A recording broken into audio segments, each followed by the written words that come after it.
Okay, good morning everybody. That's what day is it? It's the 10th of March. Here we are just gonna chat about some bee bobsons, a little bit of everything. Mostly it's mistakes that I've made and things that I've learned over time. Hopefully you can learn a thing or two just so that you don't waste your time like I have. And I hope you enjoy these few extracts of what I've learned over the years.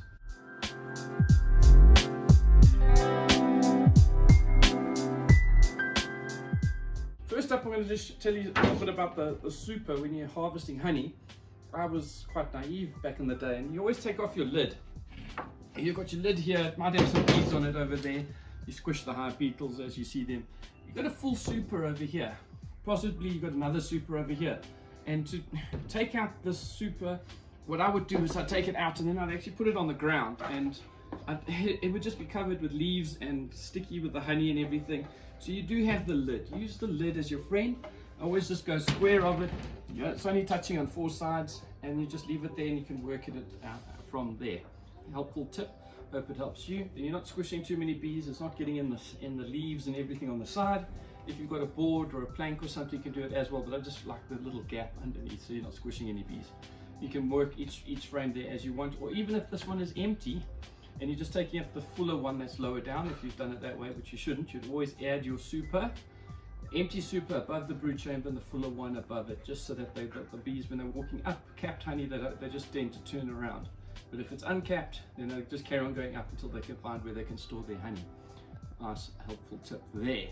Okay, let's get on to another misconception. So often I get called and guys are asking, hey, I've got a swarm of bees in my wall.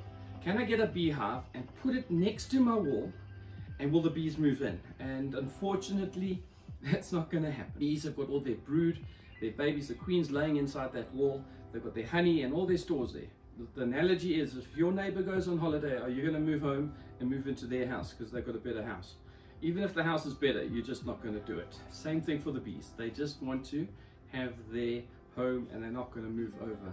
I've even tried it in a column or in a chimney that I've added 2 supers above that column and just made one entrance that's higher up and going back down. They never even, after a whole year, they didn't even move up into that top chamber, because if they've got enough volume underneath them, they're just going to extend in that volume below it.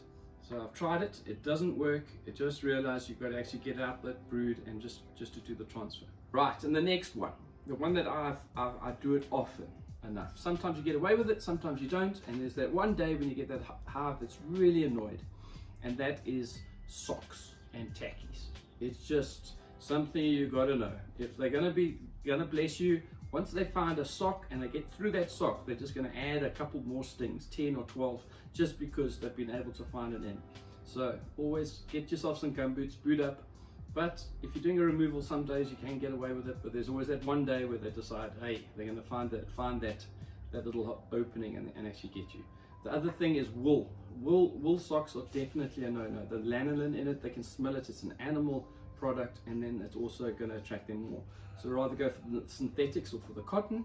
It's always going to be better. So next up is the smoker. The smoker is holding fire in it. It can catch anything alight. Don't do as I've done. Once I was smoking a poplar tree that had been struck by lightning. It was dead in the core. One little spark caused the whole tree to go up in flames. So be careful with your smoker. Realize that it is still alive. Don't leave your smoker in the car. Okay, if you're going to be traveling with it, empty it out, kill that fire before you leave it, put it into the car. So often, once I left it inside the car and it just smoked for the living daylights out of it. Fortunately, the car didn't get on fire, but cars have caught on fire before, especially when you're dealing with wax and stuff. So just make sure your smoker is out and your dogs are a bit more controlled. Okay, next up is transporting bees. Realize if they're in a brood chamber and they're full, that brood chamber is going to weigh potentially over 30 kilos. So just realize it's heavy. Get yourself a lifter or something, get 2 of you to lift it up, strap it up properly. The other thing that I've done it before, if you see the bees are clustering on the outside, that means that the volume of bees is really high. It could also be hot, but that means that you need to, so often we had smoke, and smoke is something that actually causes the bees to overheat. They smell the smoke, they think that the fire is coming, they go into the hive, they start consuming a lot of honey and getting ready to abscond, but at the same time when they're going to be blocking off the entrance, that heat needs to get dissipated, and then they actually can suffocate. So just realize that this is a time in which you need to do it quickly and fast and efficiently. I've got a couple of examples over here. This one here's got the nice little doors that you can go down, but there's still no air coming through into here.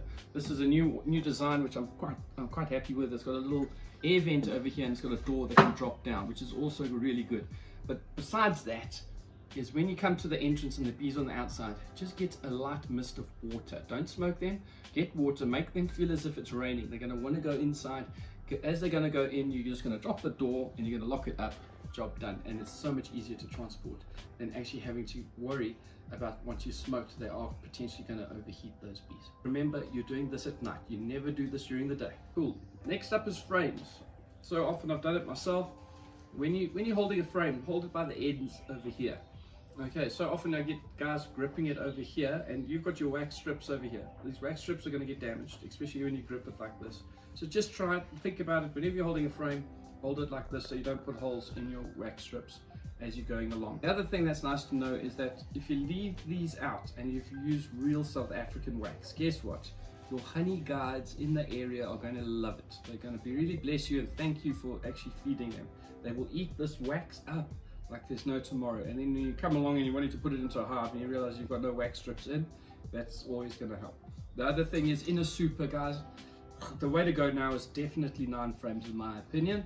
You're going to put you got these little spaces you can put in on the side of your supers, and it's just going to reduce it down to 9 frames. It's going to help you so much when it comes to harvesting and decapping and actually extracting the honey. Otherwise you're going to just have, unfortunately, it's going to be a little bit mess, and it's not going to be as proud on your frames like going like that. So that's another nice thing. Try find frames nowadays with screws. It's just going to bind into the wood, and it's going to be a much harder fit and easy fit at the end of the day. Okay, when doing a removal and you're wearing a jacket, I actually quite like jackets when I do removals in jeans. It just, for me, I find ease of motion depending on the age of the swarm and how prolific they are. But what I have noticed is if you get into a manhole, which I by mistake did, as I was going down, my actual jacket pulled up, and then my tummy was a good pin cushion for all the ladies. So just realize that if you are going into a manhole, there is the potential, if you're wearing a jacket, to have it lifting up. And also remember to zip up your veil before you're going in. I have done that on occasion and forgotten. Then the ladies came and blessed me on the face 3 or 4 or 5 or 6 times. Anyway, learn from my mistakes. Check your holes, any gaps that they can find, they are going to get in, and that there's more potential for getting stung. Stickies. Stickies are what I refer to as a super that's been extracted, still got the wax, still got some honey, residual honey in there, and you wanted to give back that wax to the bees. So in that point, any local bees, if they get a whiff of any honey, they are just going to have a field day. They will mob it, there'll be major robbing. I find quite a lot of bees die during this process, so I always black bag it, maybe freeze it so that the wax moth don't start taking over, and then you put it directly onto your hive as soon as possible. Leaving any of those outside, it just becomes a feeding frenzy, and it's just not pleasant for the bees that do actually rob each other out after the fact, and they can be quite destructive. So remember, try not to leave any honey out. If you're going to do your extraction, do it inside all the time. Otherwise, the local bees are going to smell it, and it's just going to be a little bit of an unfortunate sticky mess. Okay, next up is when you're working with bees. Okay, realize your entrance is here at the front. The bees that are arriving at this entrance are more than likely your foraging bees. They've just got some pollen and nectar, and they're coming back to the hive, and all of a sudden you're standing in the front of the hive. The first thing they're going to go is into defensive mode. After one sting, we had it once where a lighty was standing in the front. He had a fleece jersey on.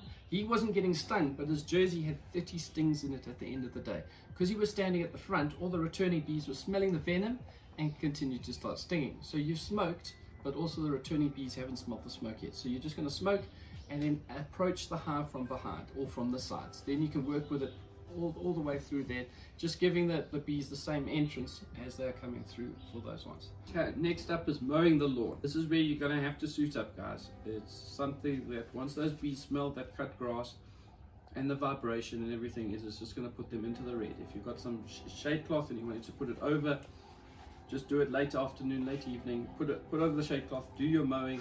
They're just going to go up against the shade cloth and hopefully just not go too far. Suit up, or Don't have your beehives near the lawn. It's the easiest way. Plant yourself a whole load of aloes, succulents and everything in that lead up area, and then you don't have to mow the lawn. You need to know that bees don't like chickens. Okay, I don't know why, they just don't like chickens. So any bird or any fowl that's in the area, if you're working with the bees, there's the potential of them to start stinging them. I had a customer the one day had chickens they had a swarm of bees in their bee run for ages. They called me to say, you know, after working with the bees a week later, they got no more chickens. Okay, you can eat those chickens, don't worry. They're not tainted, they're not poisonous, there's protein that's in the venom, but they will kill chickens. And I've done it before, killed all my baby brother's chickens. So just be careful when you're working around chickens. Rather keep bees and chickens far away, and any other animal for that matter. They've even been known to kill horses. So just realize that our bees are very defensive when they are not in the right frame of mind. Guys, this is just basically a collection of nice to knows, my opinion. Don't take it as law, don't take it as the rules or whatever. It's just my opinion. Hope you enjoyed it, hope you've learned something from it, and that's what I'm here for. Giving you guys as much information as I can and have an enjoyable hobby keeping bees. That's what I'm all about. James signing out. Cheers.